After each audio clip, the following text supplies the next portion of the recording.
I remember years ago getting involved in the Anaheim YMCA as a child with my dad primarily, and he got us involved with Indian guides. And it was so much fun to meet other children that had similar interests and do similar things. And my brother and I both got involved, and to do the ceremonies over at Pearson Park was just phenomenal. I mean, all the Indians around and the fires and the flames and the sparks and everything, it was just so much fun. And to feel just the energy that went on with it, it was just a lot of energy and fun stuff. And my dad, he was Big White Cloud, and my brother was Little White Cloud, and I was Little Thunder Cloud. And I mean, those images have stayed with me for many years, and it's just such a fond memory. And we went on and on with groups and doing that thing and building our totem pole and making it happen and doing, especially the soapbox derby.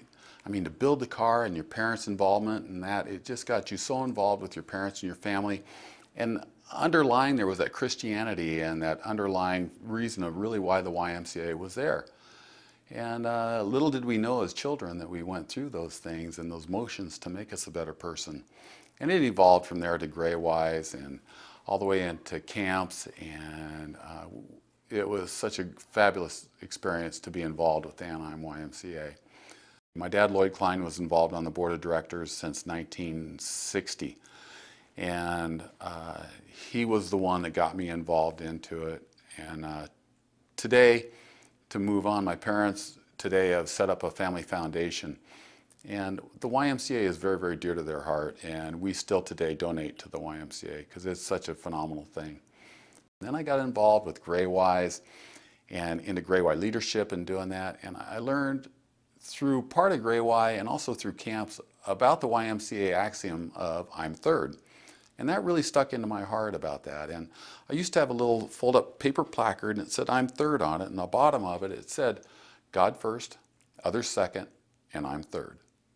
And I remember that for days of the YMCA, and I still remember it today. And if I hold that true to my heart today, it puts other people ahead of me. And that importance of those other people is so much more paramount than me and myself. And the YMCA stands for that. With my involvement in camp and camperships and that, I went on to going into junior high and going from the little boys camp down at Camp Osceola to actually evolving into Camp Fox. And in doing so and moving up in your grade, you took the challenge of the Regular program. And I cannot tell you how impressive that Regular program was on my heart, and still is today. I was also involved in the YMCA USA Board of Trustees, in which I met some phenomenal people, Hubie Clark, Joe Tutabene, and also Ralph Wood. Ralph Wood was a retiree that came out of Idaho that gave of his time and efforts to come into the Anaheim YMCA and help me and help Todd restructure it into a new evolving YMCA to make things better than it was. And without those people, without that dedication, we wouldn't have been what we are today. I'm happy to say today that I'm involved as well with the YMCA and the Heritage Club. My wife Debbie and I are pleased to be part of it and to give to the YMCA in the future.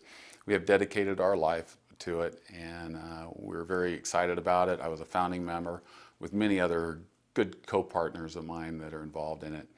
And I love being involved in the day-to-day all the time with Todd, with Greg Smith, with Paul Andresen. Paul Andresen's a wonderful man and a wonderful guy to guide this YMCA. I can't think of a better person to help do this thing.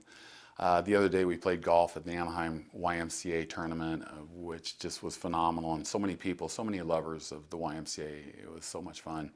And I got to tell you, just the other day I was in a meeting and they asked me to lead the song, and in Alden Esping's commemorative sense, I did Chester. And if you don't know Chester, you've got to learn it. It goes, Chester, have you heard about Harry? Just got back from the army. I hear he knows how to wear a rose. Hip, hip, hooray for the army. And he taught me that. It's so cool, and I did that at Y Camp.